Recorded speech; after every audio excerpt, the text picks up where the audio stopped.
الحمد لله رب العالمين والصلاة والسلام على سيد المرسلين وعلى آله وأصحابه أجمعين أما بعد فأعوذ بالله من الشيطان الرجيم بسم الله الرحمن الرحيم يرفع الله الذين آمنوا منكم والذين أوتوا العلم درجات عن عثمان رضي الله تعالى عنه قال قال رسول الله صلى الله عليه وسلم خيركم من تعلم القرآن وعلمه সফরপুর তাওয়াক্কুলিয়া হাফিজিয়া দাখিল মাদ্রাসার বার্ষিক বই বিতরণ অনুষ্ঠানে উপস্থিত শিক্ষক ও শিক্ষার্থীবৃন্দ সবাইকে আন্তরিক মোবারকবাদ যে সবাই অংশগ্রহণে আজকে আমরা বই বিতরণ অনুষ্ঠান সম্পন্ন করতে পারছি। আসল ব্যাপারে আল্লাহ রাব্বুল আলামিনের কাছে শুকরিয়া আদায় করি যে রাব্বুল আলামিন আমাদেরকে তার একান্ত অনুগ্রহে দ্বীনি শিক্ষা অর্জনের সুযোগ করে দিয়েছেন। আল্লাহ রাব্বুল আলামিন বলছেন যে আল্লাহ রাব্বুল আলামিন মানুষকে সফলতার স্বর্ণশিখরে আরোহণ করান এই কোরআনের মাধ্যমে। যারা কোরআনের জ্ঞান অর্জন করে, কোরআনকে অনুশীলন করে, নিজের জীবনে বাস্তবায়ন করে, পরিবারে বাস্তবায়ন করে, সমাজে বাস্তবায়নের চেষ্টা করে, এই মানুষগুলোর জন্য দুনিয়া ও আখিরাতের কল্যাণ নিহিত রয়েছে। এই মানুষগুলোকে আল্লাহ রাব্বুল আলামিন দুনিয়া এবং আখিরাতে সবার কাছে মহব্বতের পাত্র হিসেবে তৈরি করে দেয়। সুতরাং আমাদের কোনো হীনমন্যতার সুযোগ নাই। আমরা এই দ্বীনি শিক্ষা অর্জন করছি বিধায় আমাদেরকে ছোট বা তুচ্ছ ভাবার কোনো সুযোগ নাই।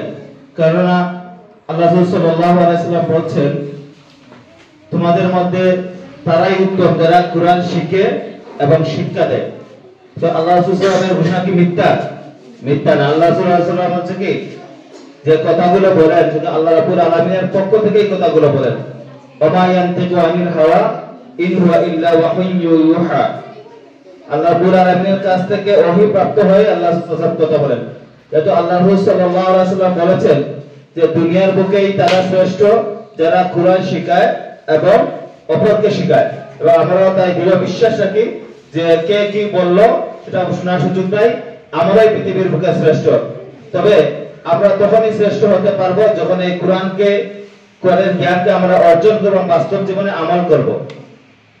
আল্লাহ রাব্বুল আলামিন সূরা তাহা বলেছেন, মা আনজালনা আলাইকাল কুরআনা লিতাশকা। এই কোরআনকে দুঃখ ক্লেশ প্রাপ্তির উপকরণ হিসেবে আমাদের প্রতি প্রেরণ করেন নাই। সুতরাং আমরা এই কোরআনকে আমাদের বাস্তব জীবনে অনুসরণ করব, কোরআনের শিক্ষা অর্জন করব এবং সর্বোপরি ব্যক্তিগত জীবন সহ আমল করার চেষ্টা করব। আর আজকে যারা এখানে উপস্থিত হয়েছে তোমাদেরকে একটা জিনিস লক্ষ্য রাখা উচিত যে 2025 সাল শুরু হয়েছে, নতুন বছর শুরু হয়েছে। আমাদেরকে নতুন ভাবে সামনের দিকে এগিয়ে যেতে হবে। আমাদেরকে কথা কাজে শিক্ষা প্রমাণ করতে হবে যে আমরা শ্রেষ্ঠ। এখন যদি আমরা ক্লাসে নিয়মিত উপস্থিত না হই তাহলে আমরা কি আমাদের শ্রেষ্ঠত্বের প্রমাণ দিতে পারবো? কোনো কিছুতেই পারবো না। তো আজকে যদি ক্লাসে আমরা উপস্থিত হই তাহলে একটা না একটা বিষয় আমরা শিখতে পারবো। আর যদি ক্লাসে অনুপস্থিত থাকি তাহলে একটা জিনিসও শিখতে পারবো না। সুতরাং আমাদেরকে শিখতে হলে অবশ্যই ক্লাসে কি করতে হবে? আসতে হবে।